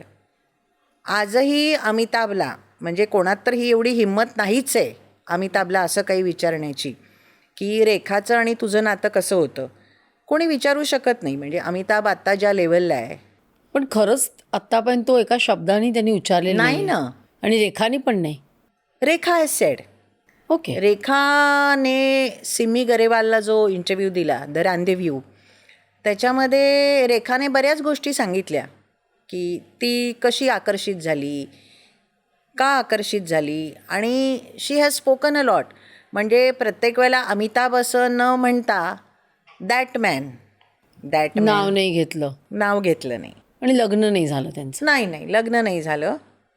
आता अनेकदा अनेक कयास असे बांधले जातात की रेखा तिच्या मांगमध्ये सिंदूर लावते तर तो अमिताभच्या नावाने लावते असं बोललं जातं. नोबडी नोज द ट्रूथ काय आहे म्हणून. एका ज्येष्ठ अभिनेत्रीने मला असं सांगितलं की इथले तिचे केस विरळ झाले आहेत आणि तो आपल्या केसातला विरळपणा लपवण्यासाठी आणि भारतीय सौंदर्याची जी तिची इमेज आहे ती ठेवण्यासाठी, मेंटेन करण्यासाठी म्हणून ती तिथे सिंदूर लावते. आता प्रत्यक्षातलं हे काही, म्हणजे हे गुपितच आहे म्हणायचं. त्या कदाचित रेखाची अगदी खासम खास स्वीय सचिव फरजाना कॉन्ट्रॅक्टर तिला माहिती असेल. पण अशा गोष्टी आता कमीच बोलल्या जातात. सोशल मीडियाचं स्ट्रॉंग आक्रमण आहेच. त्याच्यामुळे स्टार्स आपल्या मोबाईलवर अवतरल्यामुळे एक प्रकारचं त्यांच्याबद्दलचं कुतूहल थोडं कमी व्हायला लागलं आहे. म्हणजे they want to be more approachable, they want to be more open to public वगैरे. आणि शिवाय पूजा 2 गोष्टी आहेत की एक म्हणजे आता ओपनली हे स्टार्स बोलायला लागलेत. एक म्हणजे मी बघते की त्यांचा डाऊनफॉल होतो, त्यांना मेंटल हेल्थ इश्यूज होतात. म्हणजे आलिया भट सांगते की मी अजूनही आठवड्यातून एकदा थेरपी घेते, किंवा दीपिकानी पण ओपनली सांगितलं आहे, प्रियांकानी सांगितलं आहे. आणि दुसरं म्हणजे आता ते प्लास्टिक सर्जरी करून घेतात, ट्रीटमेंट्स करून घेतात.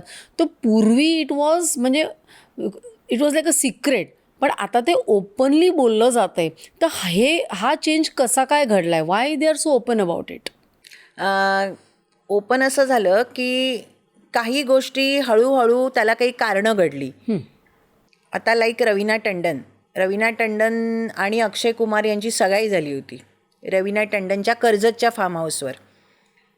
त्याच्या आधी शिल्पा शेट्टी आणि अक्षय कुमारची झाली.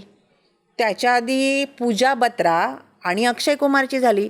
म्हणजे बॉलिवूडच्या 3 लेडींबरोबर सगाई करून आपला अक्षय कुमार नामानिराळा राहिला आणि त्याने 4थीशी लग्न केलं, राजेश खन्नाची मुलगी ट्विंकल.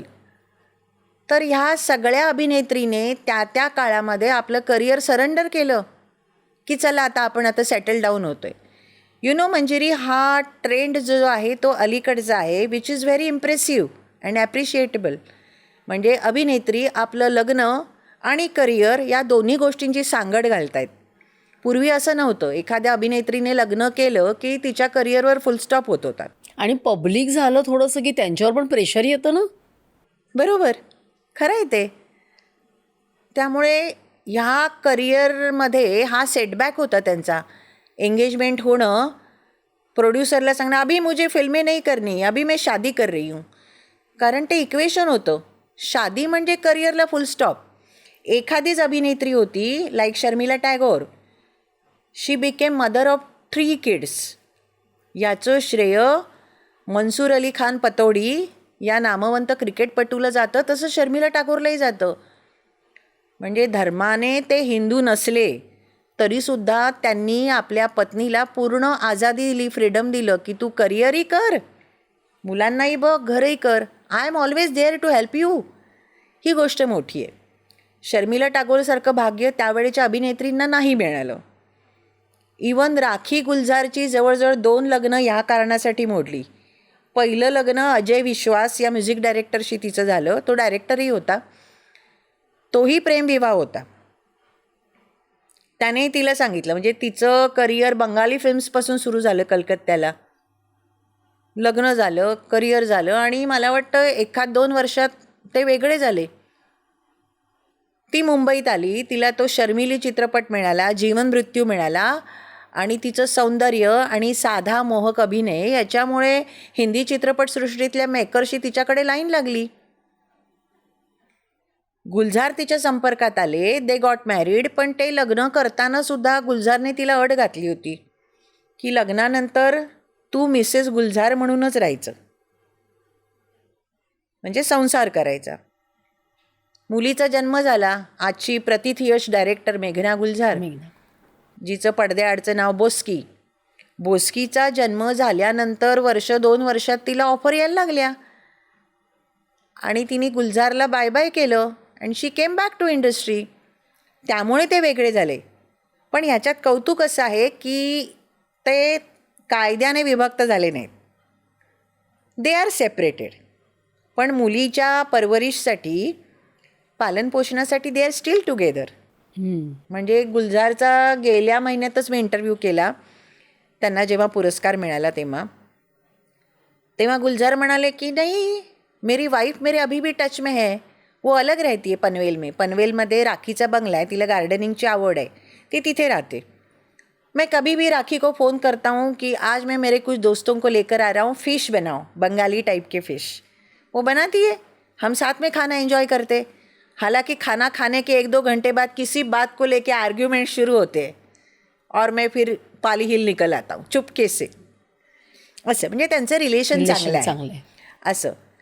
तर मला असं म्हणायचं आहे की अभिनेत्रींच्या जीवनामध्ये तो एक सेटबॅक बसतो की लग्न होणं, करिअर बाजूला ठेवणं आणि हळूहळू त्यातून त्या पुढे जातात की जे घडलं ते चुकीचं घडलं, करिअर बाजूला करायला नको होतं. त्यावेळेला त्या बोलत नव्हत्या. मला अजूनही आठवतं आहे अक्षय कुमारचं आणि तिचं फारकत झाली. अक्षय कुमार आणि सगाई मोडली अक्षय कुमारची. त्या कालावधीमध्ये रवीनाने उपमा खाल्ला, शिळा उपमा. त्यावेळेला बातमी आली की तिने आत्महत्येचा प्रयत्न केला. म्हणजे हे सगळे मेंटल डिप्रेशनचीच कारणं आहेत. आणि माझे आणि रवीनाचे वैयक्तिक चांगले संबंध आहे, पण त्या काळामध्ये मी ज्या साप्ताहिकाची चीफ फिल्म कॉरेस्पॉन्डंट होते, आमच्या एडिटरने माझ्यावर एक प्रकारे दबाव आणला. रवीना को कवर पर लेते हैं, रवीना के बारे में लिखो, उनसे मिलो और उनको जानो कि उनसे जानो कि उन्होंने आत्महत्या करने की कोशिश क्यों की. रवीना तेव्हा अवेलेबल नाही झाली कारण ती निघून गेली होती उटीला किंवा समवेअर. आमच्या एडिटरने तिचा फोटो टाकला, आर्टिकल लिहिलं. सेन्सेशनल. हां, खळबळजनक. त्यावेळेला ते खूप असायचं. मग रवीनाने माझ्या ऑफिसमध्ये फोन केला मला, पूजा जरा मिलने आ जाओ. टंडन हाऊस तिच्या बंगल्याचं नाव, टंडन तिच्या वडिलांचा बंगला. मी गेल्यानंतर रवीनाने बंगल्याचं दार बंद केलं, बसवलं मला समोर. मी तुला माझी मैत्रीण मानते आणि तू माझ्या विरोधात असं लिहिते. अगं तो शिळा उपमा होता, it was not any suicide attempt, try to understand me. तिने अगदी पोट तिडकीने सांगितलं. पण तरी बिहाइंड द क्लोज डोर्स चर्चा होत्या की तिला मेंटल इश्यूज झाले, तिला त्रास झाला, कारण तिने करिअर सगळं बाजूला ठेवलं होतं. Same thing happen with Shilpa Shetty. तिने करिअर बाजूला ठेवलं, अक्षयशी लग्न नाही झालं, ती सुद्धा एखाद्या फिनिक्स पक्षासारखी राखेतून उडून पुढे आली. बिग ब्रदर शो जिंकला तिने आणि मग तिच्या करिअरने जो वेग घेतला तो स्टील डेट. हो, आता ती अजूनही आता ती 50शीला आलेली स्त्री आहे, पण एव्हरी सेकंड ॲड ती एंडोर्स करते. शी इज योगा एक्सपर्ट. तिचं स्वतःचं यूट्यूब चॅनल आहे. हो, तिने बुक्स लिहिली आहे. She is author. She is a successful entrepreneur. बरोबर आहे. त्यामुळे शिल्पा शेट्टीचंही कौतुक आहेच, रवीनाचंही आहे. 50शी उलटलेली स्त्री आज OTTवर म्हणजे अगदी छाई हुई आहे. तिला साईन करण्यासाठी गर्दी आहे म्हणजे. तर हे मेंटल इश्यूज होते तेव्हा ते ओपनपणे बोलले जात नव्हते, दडपणं असायची, त्या न्यूज सेन्सेशनलाइज व्हायच्या. आता एक वाचकांचा, प्रत्येकाचा ॲप्रोच बदलला आहे. हा सगळा परिणाम त्याच्यामुळे झाला आहे. मला वाटतं की आणखीन एक असं झालं आहे की शेवटी पूर्वी कसं की ते फिल्म स्टार्स म्हणजे फार वेगळ्या उंचीवर असायचे. आता they have come to our room, our bedroom, our mobile phone, they are a part of our life. त्यामुळे आणि they are also trying to say की अरे we are also human beings, आम्हाला पण तेच प्रॉब्लेम्स आहेत, आम्हाला पण तेच इश्यूज आहेत, आम्हाला समजून घ्या. हे असं कुठेतरी एक होत आहे. त्यामुळे पण they are able to share आणि लोकांना ते आवडतं पण आहे. That is striking. ऑनेस्टी वाटते. आता ती ऑनेस्टी कशी आहे काय कल्पना नाही. त्यामुळे बऱ्याचदा हल्ली सोशल मीडियामध्ये ना नवीन कोणी असं आलं की दाखवतात ही आधी अशी दिसायची, मग तिने नाकावर, डोळ्यावर, तोंडावर अशी सर्जरी करून घेतली आणि आता ही अशी दिसते आणि they have no problems with it. म्हणजे स्वतःला थोडंसं जास्त ट्रान्सफॉर्म करायला they are okay with that. Like honesty सगळ्यांना आवडते पण आहे. तर अजून एक ज्वलंत विषय आहे तो म्हणजे एक म्हणजे आता नेपॉटिझमबद्दल खूप चालू आहे ना की, आणि मला असं वाटतं ते नॅचरल आहे नाही का. म्हणजे टीचरचा मुलगा टीचर, डॉक्टरचा मुलगा डॉक्टर, असं ते इफ यू आर ऑब्व्हियसली. म्हणजे तुम्ही जर वडिलांना किंवा आईला रोल मॉडेल म्हणून बघता, तुम्हाला पैसा आणि प्रसिद्धी मिळते, तर काय हरकत आहे नाही का. अगदी. म्हणजे त्याच्याबद्दल काही असं नेपॉटिझम म्हणजे काहीतरी खूप भयंकर गोष्ट आहे असं जे बोललं जातं. तर what is your take on that. आणि दुसरं ज्वलंत प्रश्न म्हणजे कास्टिंग काउच, जे अजूनही खरंच होतं का गं ते. कास्टिंग काउच थोडे प्रकार कमी झालेत, कारण आता इंडस्ट्रीमध्ये वाढता दबदबा आहे कास्टिंग डायरेक्टर्सचा.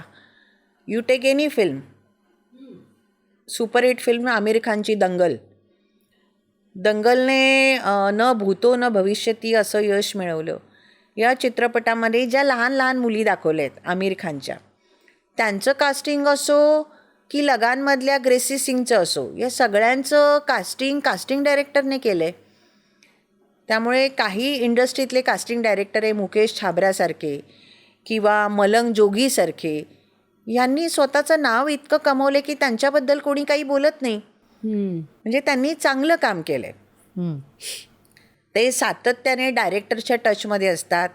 करण जोहरसुद्धा सांगतो, कारण आता करण जोहर एका वेळेला इतके प्रोजेक्ट करत असतो की त्याला एवढा वेळच नाही आहे की माझी ही स्क्रिप्ट आहे, स्टुडंट ऑफ द इयरचं मी सिक्वेल बनवते, म्हणजे 2 तर आधी बनवलेलेच आहेत, आता मी 3रा बनवतो आहे. आता आलिया भटला स्टुडंट म्हणून घेण्यात पॉईंट नाही, कारण प्रेक्षकांना माहिती आहे प्रत्यक्ष जीवनात ती आई झालेली आहे.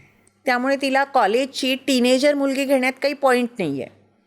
त्यामुळे अशा वेळेला करण जोहर असो की संजय लीला भन्साली असो, हे सगळे आपल्या पिक्चरच्या, आपल्या कॅरेक्टर्सच्या कास्टिंगचं काम सगळं कास्टिंग डायरेक्टरला देतात. Majority of them are trustworthy. म्हणजे फार पूर्वी असं होत होतं, काही अभिनेत्रींची नावं मी घेऊ शकत नाही कारण तसा माझ्याकडे काही ठोस पुरावा नाही, पण त्यांना वाईट अनुभव आले. एका अभिनेत्रीने मला मुलाखती दरम्यान सांगितलं की एका डायरेक्टरच्या मी मागे लागले होते की आपकी फिल्म में मुझे ले लो ना, मल्टी स्टारर आहे, स्टोरी अच्छी आहे. तर डायरेक्टरने मला सांगितलं की म्हणे आपके बिकिनी वाले फ़ोटो मुझे भेज दो. तो ती म्हणाले की फिल्म में तो बिकिनी का कोई संबंध ही नहीं है, ऐसी कोई स्टोरी आपकी है नहीं. नहीं, मैं आपकी फिगर देखना चाहता हूँ. अर्थातच म्हणे मी त्याचा विचार केला नाही. आता असं आहे की प्रत्यक्षात तिने विचार केला की नाही, तिने त्याला फोटो पाठवले की नाही आणि फोटो पाठवूनसुद्धा ते काम तिला मिळालं की नाही, हे अनेक प्रश्न अनुत्तरित राहतात. कसं आहे ना की फोटो पाठवले किंवा आणि त्याची मर्जी राखण्यासाठी तिला आणि काही दिव्य करावी लागली, हे तसं थेट बाहेर पडत नाही. आणि हे प्रकार आता खूप कमी झालेत कास्टिंग काउचचे. कमी झालेत म्हणजे तुझ्या मते? हो, कमी झालेत, कारण कास्टिंग डायरेक्टरचा दबदबा वाढला आहे. आता यशराजवाले वर्षाला अनेक चित्रपट बनवतात. इथे बनवतात, त्यांचं काम हॉलिवूडलाही चालतं. हॉलिवूडला उदय चोप्रा काम बघतो. अच्छा. हां, इथे आदित्य चोप्रा आहेच. आदित्य चोप्रा आणि अभिनेत्री राणी मुखर्जी. तर यश चोप्राचं यशराज बॅनर एक प्रतिष्ठित बॅनर आहे. म्हणजे असं म्हणतात की यशराजमध्ये काम करण्यासाठी कुठलाही कलाकार डोळे झाकून काम करतो आणि तो मानधन किती देणार असं विचारत नाही, आनंदाने काम स्वीकारतो. तर अशा मोठ्या बॅनरमध्ये त्यांच्याकडे गेली अनेक वर्ष शानू शर्मा नावाची कास्टिंग डायरेक्टर आहे. सगळ्यांचं कास्टिंग तिने केलं आहे आणि ते परफेक्ट आहे. You just see film band बाजा बारात. हो. रणवीर सिंग किती नवीन होता, पण काय परफेक्ट होता, नाही का? म्हणजे तिचं कास्टिंग बरोबरच आहे. कास्टिंग डायरेक्टर आपलं काम आता चोख करतायत, त्यामुळे एकतर डायरेक्टरचं काम कमी झालं. They can more focus on the script. बरोबर आहे. ते पण बरोबर आहे. हो. तर आता हळूहळू मी बघते की मराठी इंडस्ट्री पण खूप वर आली ना. किती सुंदर सुंदर अर्थपूर्ण पिक्चर्स येत आहेत. नाही तर पूर्वी म्हणजे मराठी इंडस्ट्रीला फारसं महत्त्व नव्हतं. आता नॅशनल लेवलपर्यंत अवॉर्ड्स पण मिळवत आहेत. तर तुम्हीसुद्धा म्हणजे त्यांना एवढंच महत्त्व देता किंवा तुझं त्यांच्याशी मराठी कलाकारांशी कसं काय नातं आहे? How do you see Marathi film industry? Marathi इंडस्ट्रीमध्ये नवीन दिग्दर्शक आलेत. कथा खूप, महेश मांजरेकर अनेक चित्रपट काढतायत. चित्रपटांना यश मिळतं, कधी एखाद्या चित्रपटाला यश मिळतही नाही, पण अतिशय बुद्धिमान असा तो डायरेक्टर आहे, चांगले काम करतो. परेश मोकाशी किती छान चित्रपट काढतायत. म्हणजे अर्थपूर्ण चित्रपट करायचा म्हटलं तर तो मराठीत करावा, याबद्दल माझं दुमत नाही आहे. पण अनफॉर्च्युनेटली मराठी चित्रपटांना क्वचित तुडुंब यश लागतं. बाई पण भारी देवा, म्हणजे अशी उदाहरणं कमी असतात. किंवा लई भारी, सैराट, ह्यांना अफाट यश मिळालं. पण असं 10 पैकी 8 चित्रपटांना यश मिळावं असं एक चित्रपट पत्रकार म्हणून मला मनापासून वाटतं. पण तसं होत नाही आहे. मराठी चित्रपटांना जे यश मिळतं ते तसं मुठभर असतं. खूप चांगलं यश मिळत नाही आहे मराठी चित्रपटांना. मिळावं, कथा चांगली आहे आणि यश नाही मिळत आहे, हे पण फॅक्ट आहे. हेच मराठी कलाकार म्हणा, डायरेक्टर म्हणा किंवा स्क्रिप्ट रायटर जेव्हा ते हिंदीत काम करतात तेव्हा हिंदीमध्ये यश लाभलेलंच असतं. फक्त त्यांना मराठीत मे बी त्यांचे प्रोडक्शनचे कन्स्ट्रेंट्स असतील किंवा काही, त्यामुळे. पण आता हळूहळू बदलते मला वाटतं परिस्थिती, नाही का? म्हणजे जेनेलिया आणि रितेश देशमुख आले. इव्हन मला वाटतं प्रियांकानी एक मराठी पिक्चर प्रोड्यूस केलेला. आता मला वाटतं रिजनलला पण एक चांगलं महत्त्व आलेलं आहे, नाही का? तर त्यामुळे मराठीला पण आता चांगले दिवस येत आहेत, लोक फेमस होत आहेत आणि सोशल मीडियामुळे एक रीच पण वाढते आहे. हो. आता हे निरनिराळे OTT फॉर एक्झाम्पल, OTTमुळे तर घरोघरी पोचलेलं आहे. आणि हे जे तू म्हणते शिल्पा शेट्टी काय किंवा आधीचे जे ॲक्टर्स आहेत त्यांनासुद्धा आता किती काम मिळतं आहे. छोट्या मोठ्या कलाकारांना OTTमुळे एवढा वाव मिळतो आहे, which is a good thing, नाही का? ऑफकोर्स OTTमुळे म्हणजे ज्या कलाकारांना काम मिळत नव्हतं, those artist were genuinely wonderful actors. त्यांना OTTने जीवनदान मिळालं. एक प्रकारचं ऑक्सिजनच आहे त्यांच्यासाठी. खरं आहे. खूप चांगलं काम मिळतं आहे आणि ते करतायत सुद्धा खूप चांगलं काम, which really matters. Yes. OTT, Marathi OTT, even planet M is doing good. त्यांनी पिक्चर पण चांगले काढले आणि ते पुढे पण आणखी चांगलं काम करतायत. त्यामुळे मराठी इंडस्ट्री इज एक्सपांडिंग खूप. आणि मराठी इन्फ्लुएन्सर्स केवढे आहेत सोशल मीडियावर. आणि म्हणजे काही कॉमेडी करतात, खूप छान. मराठीला मी तर म्हणेन मराठीला खूप चांगले दिवस आलेत. हो. तर पूजा, आता एक शेवटचा प्रश्न की तू इतकी वर्ष सिनेपत्रकार आहेस, एवढ्या म्हणजे जनरेशन्स बघितल्या तू 2-2, 3-3 म्हणजे अगदी सैफ अली खान, त्याची मुलगी सारा अली खान आणि त्याच्या आधी शर्मिला टागोर, म्हणजे ऑलमोस्ट 3 जनरेशन्स तू बघितलेल्या आहेस. तर असं वाटतं का तुला की कलाकारांचं सिनेपत्रकारांशी असलेलं नातं चांगलं इव्हॉल्व झालं आहे? तर तुझे असे काही खास आवडते आहेत का की खरंच छान मैत्री आहे, I am sure you love your job, आणि पुढची जी पिढी आहे ज्यांना फक्त पैसा आणि प्रसिद्धी, कारण हे प्रसिद्धीचंच एक आहे ना, तर त्यांना काय सांगशील? ॲज यू सेड की हे नातं इव्हॉल्व झालं आहे, पण या स्टेटमेंटशी मी तेवढी सहमत नाही आहे. Over the period of time सिनेपत्रकारिता आणि बॉलिवूडचे झगमगते तारे यांच्यामध्ये अशासाठी गॅप पडली आहे, कारण ते कलाकार सातत्याने होलसेल रेटने मुलाखती देऊन कंटाळलेत. त्यांना आता प्रमोशन नकोच आहे. Even there are many films which have release without doing a single amount of publicity. Interview देणं बंद केलं आहे मोठ्या मोठ्या स्टार्सने. मग तो शाहरुख असो, सलमान असो. सलमान कधीतरी ईदच्या वेळेला पत्रकारांना मेहबूब स्टुडिओमध्ये बोलवतो. भेटत नाहीत ते आता. भेटतात, पण ते कसं स्टारने मध्ये बसायचं आणि आजूबाजूला 50 पत्रकार बसतात खुर्च्या टाकून. ज्याला संधी मिळते त्याने एखादा प्रश्न विचारायचा. असं मोठ्या स्टारच्या बाबत झालं आहे. फारच 1-2 पत्रकारांना वैयक्तिक मैत्री खातर ते इंटरव्ह्यू देतात, नाही देत, किंवा रेकॉर्डेड इंटरव्ह्यू पाठवतात, असंही घडतं आहे. आता पहिल्यासारखं नातं नाही राहिलं आहे. म्हणजे पूर्वीच्या काळी असं असायचं की मी तुला सांगू ना, गोविंदाचं आणि माझं एवढं जवळकीचं नातं होतं, म्हणजे मला काही त्याच्यामध्ये भूषण किंवा मोठेपणा तेव्हाही नव्हता आणि आजही नव्हता. म्हणजे गोविंदाची माझी मैत्री विरारपासून झाली. आमच्या संपादकांना कोणीतरी सांगितलं की गोविंदाचे वडील मोठे ज्योतिषी आहेत, त्यावेळेला ते हयात होते. तर त्यांना विचार म्हणे जाऊन तिकडे की तुमच्या मुलाचं भविष्य काय. बरं. त्यांचं नाव अरुण आहुजा. तर ते विरारला सगळ्यांना माहिती की गोविंदा कुठे राहतो. त्यावेळेला तो मामाच्या घरी जुहूला शिफ्ट झाला होता. शोधत शोधत मी गोविंदाच्या घरी गेले, वडील भेटले. त्यांनी गोविंदाचं भविष्य सांगितलं. मेरा बेटा बडा स्टार बनेगा. म्हणजे ते तर त्याचे सुरुवातीचे दिवस होते, पण त्यांनी केलेलं भविष्य खरं ठरलं. आणि हे सगळं गोविंदाला वडिलांनी सांगितलं की एक जर्नलिस्ट आली होती. मग त्याने शोध घेतला, कोण आलं होतं आपल्या घरी आपल्या पश्चात. मग मी सांगितलं की बाबा त्याचं मी काही गॉसिप वगैरे केलेलं नाही आहे, जेन्युनली मी तुझ्या वडिलांना भेटायला आले होते. आय गॉट टू नो की he is a quiet famous astrologer आणि त्यांनी केलेली प्रेडिक्शन्स खरी ठरतात. तर ती मैत्री झाली. गोविंदाने नंतर सगळीकडे सांगायला सुरुवात केली. कोणाचंही ओळख असो असो, समोर शत्रुघ्न सिन्हा आला, शत्रू भैया मिलिये मेरी सिस्टर से, Pooja Samant, she is journalist. मला ते ऑकवर्ड वाटायचं, कारण अशी जवळीक मला नको आहे. किंवा हे नातं पत्रकार आणि कलाकार असं असावं. म्हणजे कोणाची बहीण बनण्यात मला काही इंटरेस्ट नाही, त्या पलीकडे तर मी विचारच करू शकत नाही. So I was never interested in that. पण त्याने असं नातं निर्माण केलं, सगळीकडे असं सांगितलं.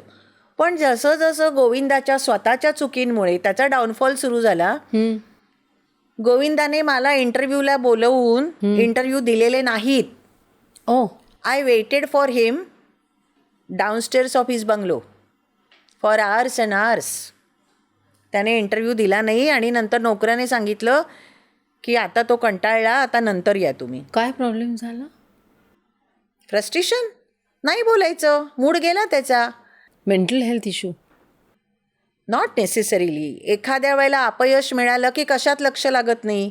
अच्छा, तसं. नैराश्य येतं. हां, तेच म्हणजे डिप्रेशन किंवा फ्रस्ट्रेशन. हां, असं काहीतरी. तर तो त्याचा डाऊनफॉल सुरू झाला होता. कारण आपल्या सगळ्यांना माहिती आहे की गोविंदा कधीही वेळेवर पोचत नाही. आणि आशा परेखपासून हेमा मालिनीपर्यंत सगळ्यांची हीच कंप्लेंट होती अलीकडेपर्यंत की सकाळच्या 9च्या शिफ्टला गोविंदा दुपारी 2 वाजता 4 वाजता येतो. मोठ्या मोठ्या स्टार्सना त्याने आवर्स अँड आवर्स वेट करायला लावलं आहे. त्यामुळे सगळे गोविंदाला इंडस्ट्री कंटाळलेली होती. त्यामुळे जो गोविंदाचा डाऊनफॉल झाला याला तो स्वतः रिस्पॉन्सिबल आहे. त्याचे पडसाद कुठेतरी उमटतातच ना. जो कलाकार सगळ्यांना सांगत फिरायचा की ही माझी बहीण आहे, त्या कलाकाराने अपॉइंटमेंट घेऊन सुद्धा मला इंटरव्ह्यू न देणं हे खचितच योग्य नव्हतं. आम्ही त्याला ऑलरेडी कव्हरवर घेतलं होतं, त्यामुळे त्याचा इंटरव्ह्यू घेणं मला गरजेचं होतं. त्यावेळेला आमच्या कव्हरसाठी 4 कलाकार लागायचे, नाही दिला इंटरव्ह्यू. असं आहे. त्यामुळे असेही अनुभव येतात.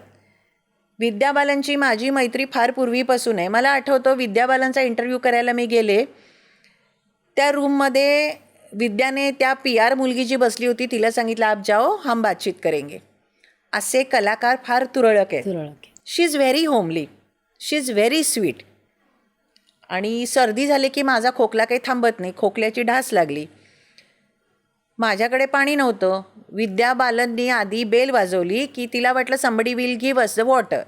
कोणी नव्हतं तिथे. विद्या बालनने इंटरव्ह्यू थांबवला आणि ती स्वतः पाणी शोधत शोधत प्रोडक्शन हाऊसच्या किचनपर्यंत गेली. ते ॲक्वागार्ड चालू केलं, पाणी घेतलं आणि मग परत विचारायला आली, पूजा मुझे लगता है आपको गरम पानी पीना चाहिए, I will make hot water for you. म्हटले no no no problem, it's okay. ती स्वतः माझ्यासाठी पाणी घेऊन आली. असे विद्याचे खूप अनुभव आहेत. जवळकीचं नातं आहे.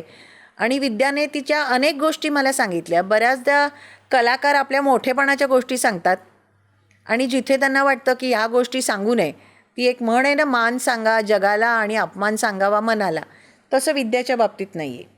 आयुष्यात आलेले अनेक चढ उतार ती मोकळेपणाने शेअर करते.